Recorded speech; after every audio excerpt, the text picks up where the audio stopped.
We had an issue with a vacuum that had some teat end damage, and Andy Johnson was our consultant at the time, and he told us about 4XLA and recommended that we go on it. And ever since then, the improved teat conditions, we just have never gone away.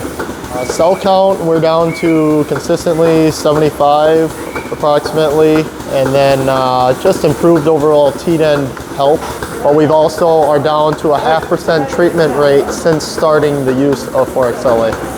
My name is Ben Jones with Trillium Hill Farm in Berlin, Wisconsin. We've grown to truly love and appreciate 4XLA teat dip and everything it's done for us.